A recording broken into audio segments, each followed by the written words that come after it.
All right, let's continue on with another classic albums. I've been having a blast with all these classic album reviews, and I thought for my last few I'd do some more modern albums. So yeah, if you can believe it, this album is 30 years old. So yeah, let's dive into an album that really revolutionized progressive metal.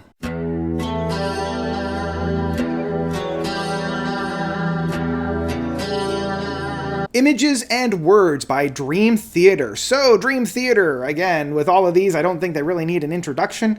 You know, they're one of the pioneers of progressive metal. I think before this, you really only had like Fate's Warning and Queensryche. I mean, an argument could be made for like Metallica, but really, that was about it. Like in terms of like the metal scene in the 80s, a lot of metal bands were definitely using progressive rock tendencies, but they were always kind of metal first and progressive rock barely. Yeah, when Dream Theater hit the stage, they were one of the first to really kind of come at it with progressive metal being the two equal factors in their album writing styles. And they had already released one album, When Dream and Day Unite, back in 1989. It was serviceable, you know, like it made some splashes, but it wasn't really until Images and Words came out that it really did impact the scene. Like, you have to remember, this was released in 1992. Metallica had just released the Black Album and going a little bit more into the mainstream side, definitely pulling back their big progressive rock leanings that they had with, you know, Injustice for All and Master of Puppets and Ride the Lightning. So there was definitely this, like, void of progressive metal. Dream Theater came in and filled that void. This is the first album as well with James LeBray, replacing Charlie Dominici, I believe is how you pronounce his last name. I'm sorry, Charlie, if that's not it. But this really was the first real staple of the Dream Theater lineup. Eventually, Kevin Moore would leave and be replaced a couple of times before we got another big staple lineup of musicians. And yeah, this one, as I mentioned, kind of put them on the map. And the big track that did that was the first track of Pull Me Under. This is the one that really did blend a lot of that, again, progressive rock tendencies in a more metal output. It was heavy, it was hard-hitting, it was technical, but it was always moving and it was never boring. I felt like a lot of the bands from the 80s were a little too raw, and within the 90s, especially at this point when grunge was just starting to, you know, hatch from its egg, you know, the incubation period was over, and metal was starting to bleed into this new iteration of rock and eventually becoming grunge. Yeah, the time was right for this style of music. And the thing that I really, really do appreciate about Images and Words is that it wasn't just 100% balls to the wall raw metal. You had a lot of very big sounds. There was a lot of optimistic and major chords being played, which was something that not a lot of bands were doing in the metal scene at that time, especially with the thrash movement kind of now prominently behind us. Take, for instance, both Another Day and Surrounded.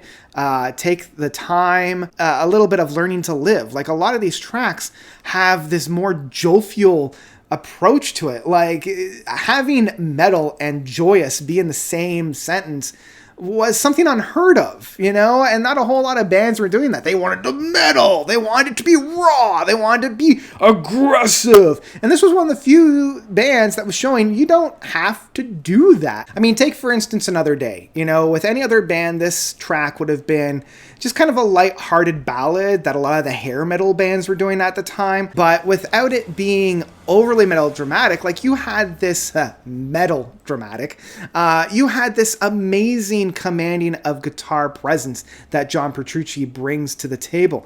Like, his soaring guitar work found on this, especially near the end point of this track, elevates it from just kind of another bar stool lamenting ballad that so many other hair metals bands would do at this time, and really brought it forth into this very tangible, very connecting, but very meaty track. And take, for instance, the fourth track of Surrounded, which starts off in that same kind of vein, but then really elevates itself into something completely different, especially once we get into that midpoint where the song almost changes entirely. There's a lot more energy to this track. There's a lot more punch and get up and go within it. I love that guitar work and the keyboard work that Kevin Moore brings to the table. And really, it's Kevin Moore's orchestration and compositions that are found on this that, again, elevated into something very, very special. Like, he starts off this with such a brilliant and heartfelt piano work, and it's something that I feel like Dream Theater did kind of lose along the way when Kevin stepped down, within his emotion, within his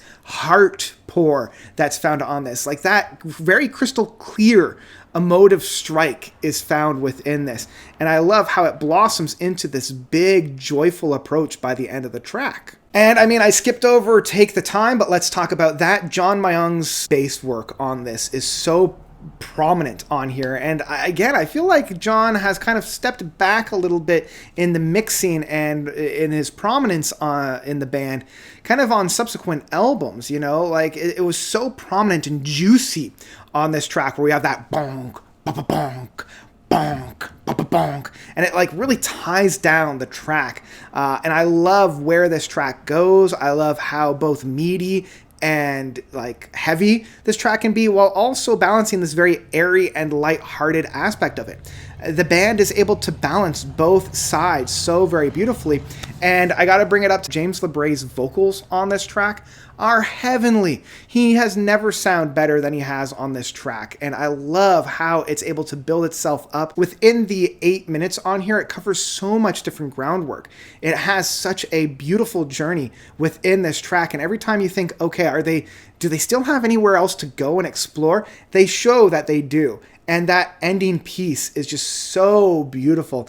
And I love just singing along to it when we get to the end part. So that covers the first half of the album. The second half opens up with Metropolis Part 1, The Miracle and the Sleeper. And we all know what happened with Part 2 of Metropolis. So much of the groundwork and so much of the mapping out of where, the actual album of Metropolis Part 2, Scenes of a Memory, is found really in this song. It's almost as though they used this song as a roadmap and just kind of went forth from there.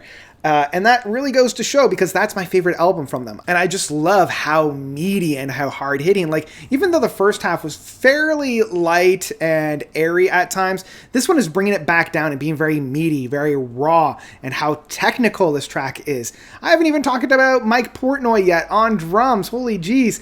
His drumming style on here is just so revolutionized in so many ways. Like, even though he does use the snare drum, and I'm not a big fan of the snare sound on this album, this one really does utilize that snare sound very, very well in rooting it into more of that kind of thrashy origins the band had. And I love how aggressive it sounds and how complex so much of the rhythm sections are on this track. It covers so much groundwork that would then be lifted off and basically constructed into a full-on track later on. And this raw approach, this very sophisticated and complex rhythm styles, would be continued with Under a Glass Moon. And I love the boys coming together on this track, building it up into something very, very special. For me, though, it's probably the one that I return to the least, if I'm being perfectly honest. It's not that it's a bad track by any way, shape, or form. It's just that it's kind of like the least amazing track off of this album. It's still amazing, but yeah, it's just not the best. Then we come into the 1-2 punch of Wait for Sleep and Learning to Live. Wait for Sleep's so heart-wrenching keyboards and piano work that's provided by Kevin Moore is just so heart-wrenching. I love James LeBray's vocal works on this that then bleed right into Learning to Live, and I love how they use the theme from Waiting for Sleep to build off of for Learning to Live. And Kevin continues his piano work as the first couple of notes for Learning to Live. And Learning to Live being the longest track at 11 minutes and 30 seconds, again, much like Take the Time, covers so much ground, and I love James's singing on here. Like, he hits so many different high notes that just really like sings to the angels. Like, this track really does summarize the entire album in being aggressive, in being somber and beautiful, being optimistic and raw, but at the end of the day being all those things at once, which really is such a huge balancing act. So yeah, and those final couple of notes in the final play out is just a perfect way to end this overall brilliant and beautiful and landmarked album. So yeah, Images and Words kind of changed the game for so many in the progressive rock and the prog rock and the prog metal scene. This was like the album that so many bands would look to take inspiration from. And it was the one that kind of started the whole progressive rock movement in the metal scene in the 90s. What else can you say about such a landmark album? So there you go. That's my thoughts on Images and Words. If you haven't heard it already, or if you haven't heard it for a while, maybe revisit it, maybe check it out. I've been listening to this and I re-listened to this just today, and I was once again blown away by just how well it has stood up to the test of time. Like, this thing has aged wonderfully. So yeah, I mean, there's a reason why they play it in its entirety every once in a while when they go out touring. So yeah, go and check it out. And that's what I've got for Images and Words. What did you guys think about this album? Do you love it? Do you hate it? Whatever you thought, please let me know by commenting down below. And that's all I've got for you guys today. That's all I've got. So thank you all so much for watching. I've been loving doing these whole classic album reviews. I've got one more for you left, and that's about it. So yeah, keep your eyes out for one more. And yeah. So thank you all so much for watching. As always, you guys are definitely the best. And until next time, notes out.